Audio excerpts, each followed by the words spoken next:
Y muy bien, estamos en el Comecuentos y como ustedes saben, esta es una iniciativa de Entre Líneas Cultura y de quien les habla Sarco Medina Hinojosa con el fin de promover la lectura, la escritura como un medio de expresión en momentos en que luchando contra todos los que posiblemente no quieren que el pueblo lea o se culturice, pues estamos ahí haciéndole la lucha, la guerra, porque esto en realidad es una batalla contra la ignorancia que libramos todos los días a través de todos los programas que tratamos de hacer los independientes, a pesar del poco apoyo que se pueda recibir, pero ahí estamos, dándole duro al tema. Hace poco hemos tenido algunas dificultades acá en Arequipa, ¿no? La cultura se ha visto afectada por el robo de libros, pero eso no ha significado de que no sigamos adelante, al contrario, lo que se ha hecho es a incentivar a las autoridades a que giren su mirada hacia la cultura y vean de que es necesario promoverla. No solamente el tema del libro, por supuesto, sino también las otras artes. Así es de que esperemos que nos hayan escuchado y que pronto tengamos buenas noticias para todos ustedes y también para aquellos que mediante las expresiones artísticas de la literatura quieran presentar sus trabajos y de repente, ¿por qué no?, también recibir algún apoyo para poderlo promocionar de manera eficiente. ¿Por qué no?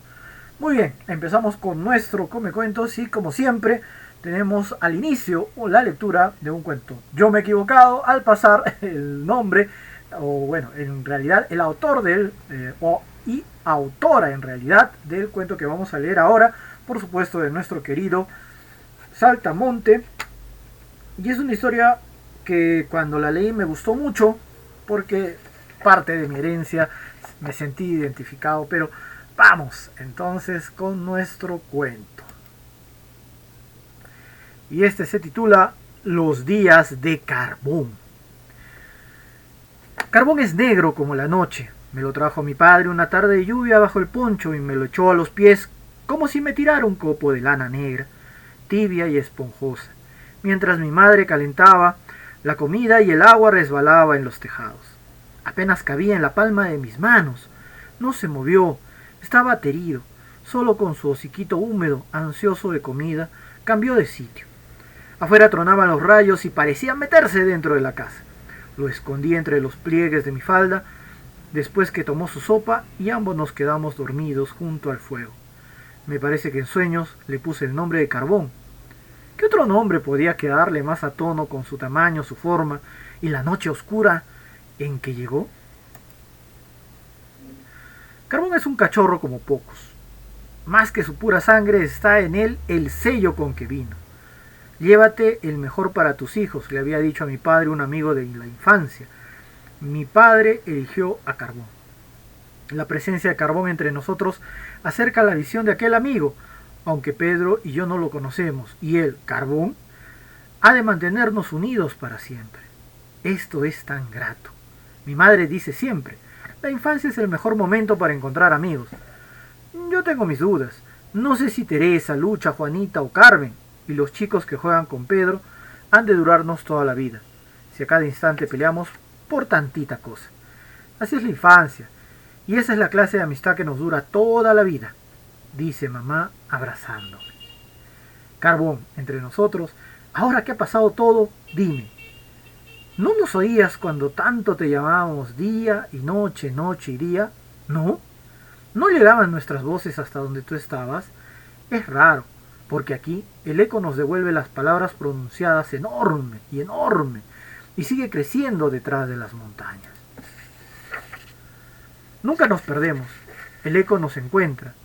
¿No has oído que cuando el becerrito berrea buscando a su mamá, los cerros le ayudan a encontrarla? Escucha. ¡Carbón! ¡Carbón! ¿Ves? Y sigue vibrando tu nombre en todas partes, sonoro e inacabable. El eco en alguna forma se parece al espejo que nos devuelve la imagen. Este nos devuelve el sonido. Es más, el aire travieso que lo lleva y que lo trae se encarga de hacerlo crecer.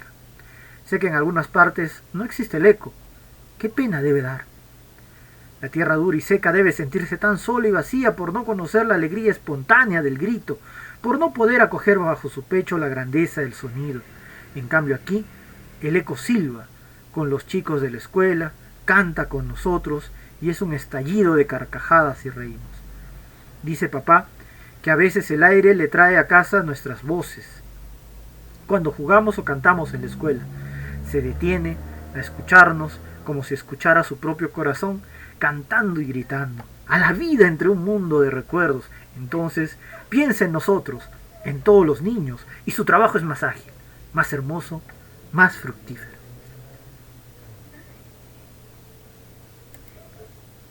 ¿Qué tal? ¿Qué les pareció? Este es un cuento de Rosa Serna Guardia y es, en realidad se llama Los días de carbón. Sí, efectivamente, bueno, coincide con el nombre que le han puesto también. Y este es un cuento bien bonito, bien simpático, pero también tiene una profundidad que digamos, a abuela pluma uno de repente no por ahí no lo calcula. Pero bueno, Rosa Serna es de Huaraz. Ella nació el 10 de diciembre del 2012, es una profe, bueno, fue una perdón, el 1926, perdón. Ella fue una profesora, poetisa y escritora peruana. Falleció el 2012, lamentablemente, ¿no? Ella escribió literatura juvenil y pertenece a esa generación del 50, ¿no? Que muchos la recuerdan como muy fructífera, ¿no? Que nos dio bastantes exponentes, uno de ellos justamente Rosa Serna Guardia. Y este cuento, averiguando un poco, ¿no? Porque ya en ese tiempo yo de repente no sabía, pero después investigando un poco, ¿no? Para poderles dar algún alcance, este cuento, escrito en 1968, ganó el primer lugar en el premio Juan Volatín, ¿no? Que ya creo que ya no hay, pero también ganó el segundo premio en el premio Lazarillo en España. Y tuvo una mención honrosa en el Premio Nacional Fomento de la Cultura José María Eguren, ¿no? Este es uno de sus cuentos o relatos cortos más trascendentes, ¿no? Junto con Flor de los Cuentos, Dos cuentos azules y uno de paja y otros más, ¿no? Ella siempre abocada a la literatura infantil. Pero hay algo que debemos rescatar. Cuando uno escribe para niños, para jóvenes, literatura juvenil, a veces uno piensa que el lenguaje debe ser más para niños, ¿no? Peor error, craso error. Si vas a escribir cuentos para niños, escríbelo con un lenguaje claro, sencillo, pero directo, no aniñado, ¿no? Papá, gugú, tata, no, nada de esas cosas, por favor de Dios, nada de eso, sino cuentos así, cuentos que de todas maneras dentro o en la intertextualidad entre líneas pueda el mensaje ser entendido por un adulto. Este cuento, en la última parte, si eres del Ande, si has estado por el Ande en alguna ocasión, podrás dar fe de que el eco es parte viva cuando uno camina, ¿no? Mi familia es, por parte de mi mamá, es de Cotahuasi, y en este valle interandino, pues digamos la naturaleza tiene una inmensidad que te deja pasmado, ¿no? Es como que si un gigante enorme, ¿no? Hubiera con su cuchillo de piedra, digamos así, abierto un surco en la tierra y hubiera levantado, ¿no? Las cordilleras, porque a un lado tienes tremendo farallón, al otro lado, y al fondo está de la quebrada está el río, ¿no? Cotahuasi. Es impresionante. Pero el eco, cuando leí esto de pequeño, como les digo, me causó mucha como nostalgia, ¿no? Porque, claro, yo nací acá en Arequipa, pero iba de vacaciones a la tierra de mis abuelos paternos, de mi abuela materna, ¿no? De mi mamá Hilaria, y en los pueblos que visitábamos, porque Cotahuasi es, digamos, la provincia, pero íbamos a otros pueblos, como Pampa, Alca, Aluicho, ¿no? Y le estoy haciendo propaganda a mi tierra, pero qué lindo, ¿no? Y el eco pues podía gritar, ¿no? ¡Hola! ¡Hola! ¡Hola! ¡Préstame plata! No. Pero era divertido, ¿no? Jugabas con el eco. Por eso cuando leí este cuento, a mí me resultó bonito. También por el tema del animal, ¿no? Por la compañía que te hace. Los animales en la sierra tienen esta performance de no ser solamente animales, sino aquel que te acompaña. Y un perro es importantísimo, ¿no? No solamente te sirve de guía, de compañía, sino de auxilio muchas veces, ¿no? Tanto podríamos hablar de los animales, de nuestra querida sierra, pero justamente quisiera yo contagiarles un poco de esta emotividad que nos da Ross en este precioso cuento, que es un extracto. En realidad las aventuras de Carbón son distintas. Los animo a conseguir el libro, que es corto, un pequeño libro, no es muy largo, y podérselo regalar a sus hijos. Y también regálenselo ustedes, para recordar un poquito. Les apuesto que les va a mover el sentimiento, esas ganas de ir a la tierra ahora que no podemos por este tiempo de pandemia, pero por lo menos los llevará un instante mágicamente, como es lo que nos da la literatura, esos viajes rememorativos a través de esas líneas que nos escriben sus autores y que nos hacen vívidos esos recuerdos. Muy bien, continuemos, porque la vida está hecha para continuar, no podemos parar. Y una de las cosas que queremos compartir, como siempre, a través del Comecuentos y Entre Líneas Cultura, es este micro taller de literatura creativa, en el cual podemos ahondar un poquito más en lo que es la construcción de un cuento, de un relato corto. Pero ¿qué es el cuento? Esta es una pregunta que nos podemos hacer. Ya hemos visto, ¿no?, de dónde viene la palabra literatura, ¿no?, de literate, ¿no?, de la semana pasada lo hemos visto, hemos profundizado un poco, hemos también anteriormente examinado el chispazo inicial, cómo aprovecharlo, para identificar también qué es lo que queremos escribir, el inicio, cómo vamos a prepararnos de repente. Ahora vamos a un poquito a teoría, que siempre es bueno ver qué es el cuento, y rápidamente vamos a ver dónde se ubica el cuento como su género. Entonces, en género literario que lo contiene es el género narrativo, ¿ya?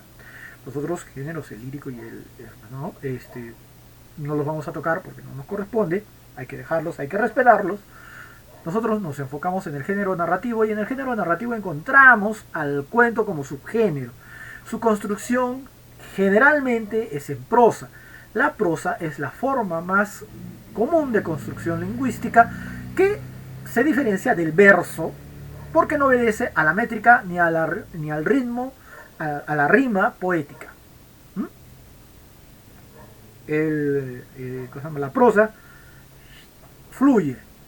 En cambio, digamos así, el verso ¿no?, tiene sonoridad, ¿no?, juega con las palabras, tiene esto, ¿no?, la rima poética. Pero vamos, las características esenciales del cuento es que es corto, la brevedad. El cuento sería simplemente un tipo de narración que se caracteriza por eso. No es el resumen de algo más grande, por supuesto que no, sino es que es tan directo, tan concreto, tan breve, que eso es su característica de plano. Ahora, otra de las características es que tiene pocos personajes, y trata un solo asunto. Eso vamos viéndolo. Hay cuentos que, bueno, pueden ser más complejos, ¿no?, pero generalmente solamente trata de un solo asunto, ¿no?, o anécdota. El cuento es un género narrativo particular, un poco de historia, se define a partir de sus características. Vamos a ver, por ejemplo, suele ser fácil diferenciar un cuento, por más largo que pueda ser, de una novela, porque por general se reconoce la extensión, la cantidad de personajes, y por tratar varios asuntos en el caso de la novela. Es más, dentro de la novela se cuentan varias anécdotas, ¿no?, por acá. Yo no sé si ustedes han leído de repente la saga Crepúsculo, Harry Potter, El Señor de los Anillos, o de repente 100 años de soledad, u otros más. En estas novelas van contando historias y anécdotas diversas de los personajes y los van construyendo, ¿no? Por eso es la novela. El cuento no, tiene pocos personajes, se centra más que todo en una sola narración, de un solo acto en el tiempo, y esa es su característica, ¿no? Ahora, el cuento es probablemente el más antiguo de los géneros narrativos, ya lo habíamos visto, recordarán cuando habíamos visto esto de la historia, ¿no?, de cuando el fuego, ¿no?, y la gente se reunía, y empezaba el patriarca a contar la historia del tío Mauro, creo, o Bruno, no me acuerdo, pero que al final trató de ponerle vainas sonoras a la cola del tigre de dientes de sable, y terminó siendo su almuerzo, ¿no? Entonces, es un relato. Entonces, rápidamente identificamos, el cuento entonces es más o menos por ahí. Exacto, es antiguísimo, ¿no? Una historia breve es más fácil de memorizar, es decir, una anécdota rápidamente pasa en el tiempo, ¿no? Eso es lo que pasaba, por ejemplo, con mi abuelo Santiago, me contaba historias de allá de la tierra, ¿no? De aparecidos, qué sé yo, de los fuegos fatuos, ¿no? ¿Por qué? Porque eran historias que le habían impactado de repente en su igual niñez, adolescencia, y él me las quería transmitir, y de paso meterme miedo, ¿no? Bravo, mi abuelo Santiago también. Entonces, estas historias, anécdotas de rápido recuerdo van con el tiempo, ¿no? Y claro, puestos ya a un trabajo literario, se convierten en una narración corta y esto es el cuento, ¿no? Ahora, es más fácil, ¿por qué el cuento tiene pocos personajes? Porque no es fácil de seguir un personaje solo como protagonista o uno con su antagonista, dos máximo, algunos otros por ahí que puedan dar la comparsa, que varios. Te perderías, tendrías que dar solución a algunas cosas que hacen tus personajes y eso es muy difícil en un cuento. Ya sería una noveleta, ¿ya? Y si ya es una noveleta, pues ya es una parte, ¿no? de lo que es el grupo de la novela. En la actualidad, ¿se siguen escribiendo cuentos? Claro que sí, por supuesto, que tenemos a Julio Ramón Rivero como nuestro máximo exponente del cuento peruano. Eh, no lo digo yo, lo dicen otros más, ¿no? Obviamente. Eh, el cuento sigue estando permanente, es algo increíble, ¿no? Muchos dicen de que la novela es aquello que uno persigue, pero si nos acordaremos del gran Borges, él incluso decía, ¿no? Que había leído Cien años de soledad y como que le sobraban 50 años. Tenía su humor, Borges, tenía su humor, ¿no? Pero este gran cuentista, eh, sus cuentos tampoco no eran fáciles, ¿no? Pero siempre respetaba algo. A pesar de las muchas variables que podía introducir dentro de un cuento, trataban de un tema y trataba de que sus personajes sean muy cortos. ¿No? O sea, perdón, muy pocos y su historia también corta, ¿no? Ahora, los subgéneros del cuento pues son casi los mismos que la novela, pero del cuento se desprende lo que es la microficción. Y esto es algo importante porque se lleva a un extremo más la brevedad. Y bueno, a mí me encanta escribir microcuentos. Tampoco son el resumen de un cuento, para nada. Tienen su propia vida, juegan con una intertextualidad muy grande. Pero podríamos hablar eso en otra ocasión. Ahora enfoquémonos en el cuento. Y vamos a ver cómo vamos de tiempo, porque siempre es bueno comprobar. Entonces tenemos poco tiempo. Lo que vamos a hacer es analizar de nuestro querido maestro, con todas las letras, como se puede decir, Julio Ramón Ribeiro y su decálogo. Profesor Zarco, mucho habla de Julio Ramón Ribeiro. Claro, pues te estoy incentivando a que lo leas. Pero ¿por qué lo debes leer, querido alumno, querida joven, querida señorita, querido señor? Usted que me está viendo acá, no quiero venderle cebo de culebra, pero le quiero decir que Julio Ramón Ribeiro es el mejor cuentista porque es el que mejor utiliza el drama urbano para meternos en historias que nos sacan una risotada, una lágrima, una profunda reflexión de cómo es la vida y cómo son los seres humanos expuestos a situaciones borderline donde la vida y la muerte se ciernen sobre ellos, pero también situaciones en que deben tomar decisiones que pueden cambiar el rumbo de sus destinos y enfrentados a eso tienen que ser valientes o ser cobardes, es decir, lo propio de la naturaleza humana. Lea, por favor, a Julio Ramón Ribeiro. Se lo recomiendo de corazón. Vamos a analizar rápidamente 3 partes de su decálogo. Vamos a desarrollarlo totalmente más adelante, pero tienen que ver con la clase de hoy día. Primero, el cuento debe contar una historia. Obvio, pues, obvio, microbio. No hay cuento sin historia. No puedes andar tratando de dar y que tus párrafos, pues, por más altisonantes y bonitos que suenen, encajen y formen una historia de por sí. No, pues no hay eso, no. El cuento se ha hecho para que el lector pueda a su vez contarlo. Entonces, esto es algo importante.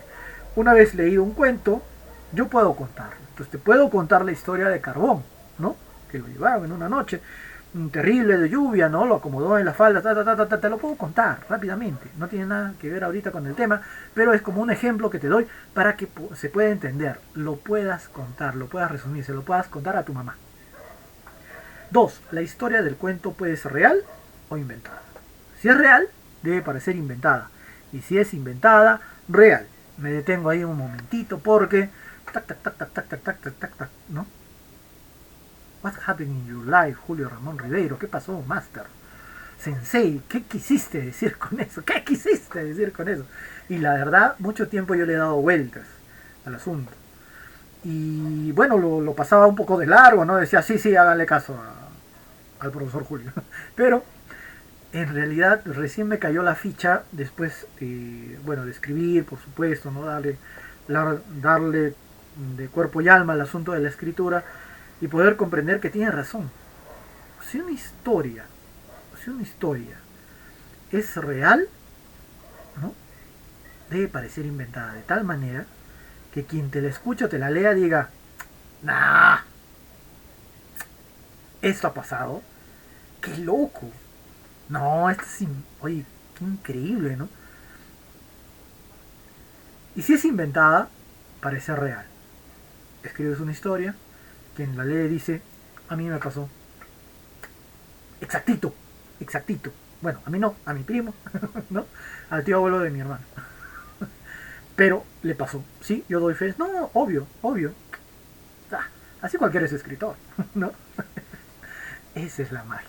Esa es la magia. Que tus escritos confundan al lector, lo hagan pensar. ¿Qué quiso decir? ¿Por qué? ¿No? ¿Dónde yo he escuchado esta historia? Ah, es más que posible, ¿no? ¿No? Tercero, el cuento debe ser de preferencia breve. Ya lo hemos dicho, ya lo hemos explicado, no vamos a dar más vueltas al asunto. Se puede leer de un solo tirón. Esto sí, esta última parte, yo creo que puedes medir el éxito de un cuento tuyo si es que se lo pasas a alguien y lo leyó de un solo tiro. Si se demoró, si lo dejó para 2 días, bueno, esa persona no es para ti, ¿no? Sácalo de tu vida.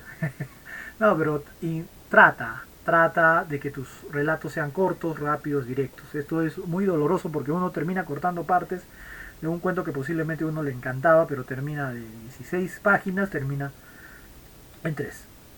Si lo sabré yo. Un saludo para mi editor, Juan Huarca. Te tengo acá, hermano. Corte.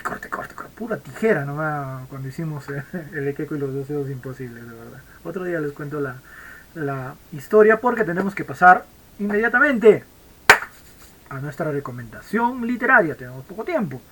Y bueno, yo me voy a panear un poco, me van a disculpar. Pero yo de Julio Verne tengo varios libritos y me encanta, de verdad. La Esfinge de los Hielos, me costó como 4 soles, creo. Julio Verne, Viaje Maldito por Inglaterra y Escocia, lo tuve en un concurso, en una feria, están rematando libros. El Cancelor, igual, 4 soles. Y La Isla Misteriosa, que es genial, ¿no? Igual creo que me costó unos 5 soles más o menos. Tesoros míos que guardo con mucho cariño. No pude llegar a comprarme, espero que algún día me la venda mi amigo Julio Valdivia Durán, que cree toda la colección que salió de los libros de Julio Verne, ¿no? Pero no pude comprarla. De verdad ya se me hizo un poquito complicado, hubiera querido, ¿no? Espero que salga nuevamente porque es una colección muy chévere, pero ninguno de estos libros es mi favorito de Jules Verne, sino este que quiero mostrarles. Viaje al centro de la Tierra. Viaje al centro de la Tierra. Impresionante, ¿no?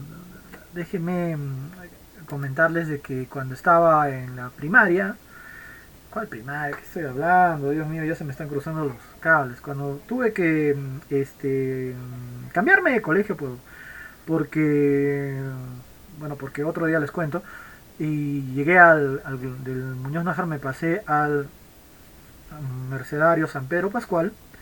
Una de las cosas que también hice, y que creo que no había en el Muñoz Nájar en ese tiempo, era una biblioteca. Cuando me enteré que había biblioteca, pues fui a ver qué onda, ¿no? ¿Qué onda con ese asunto? Y fue gracioso porque uno de los libros que saqué fue justamente Viaje al centro de la Tierra. Y Viaje al centro de la Tierra me mantuvo durante muchos días en la biblioteca hasta poderlo terminar. Inclusive logré sacar un segundo libro que era La Vuelta al Mundo, ¿no? En globo, pero para ser sincero no lo terminé, pero este sí. Y la historia de Viaje al Centro de la Tierra me conmovió. ¿Por qué? Porque, bueno, mi tío, ¿no?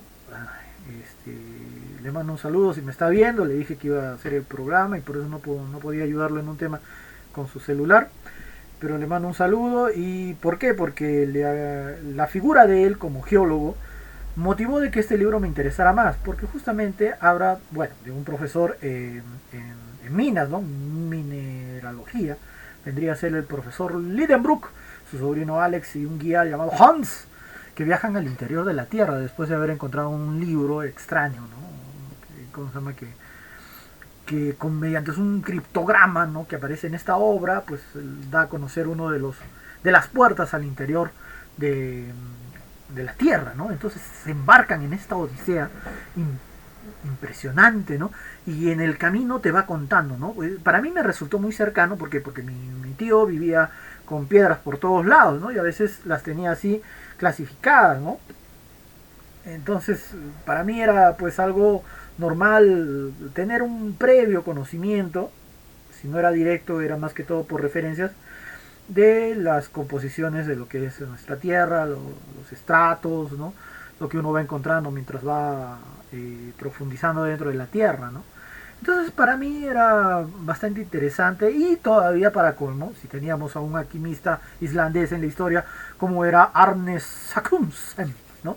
Que revelaba pues mediante este criptograma el ingreso al centro de la Tierra. Para mí era una historia muy apasionante y aparte porque de pronto, en determinado momento, ¡fum! Ahí estaban, ¿no? Ahí estaban. ¿Quiénes me dirán? Pucha, ¿les cuento o no les cuento? Bueno, promesa que lo van a leer, ¿eh? Promesa que lo van a leer. Pero otra de las cosas que cuando ya me estaba, digamos, aburriendo del libro, de pronto en cada paso que daba o avanzaba, de pronto se presentaba algo interesante.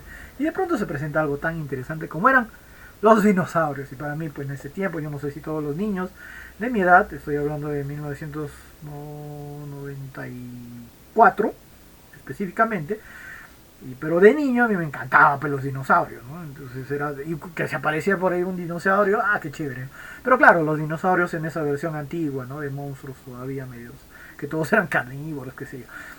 Jules Verne todavía no había terminado de comprobar algunas teorías con respecto de estos animales, tampoco había terminado de comprobar algunas teorías con respecto de qué se encontraba al fondo de la Tierra, porque ustedes saben de que es un poco complicado, el centro es más caliente, caliente, caliente, ¿no?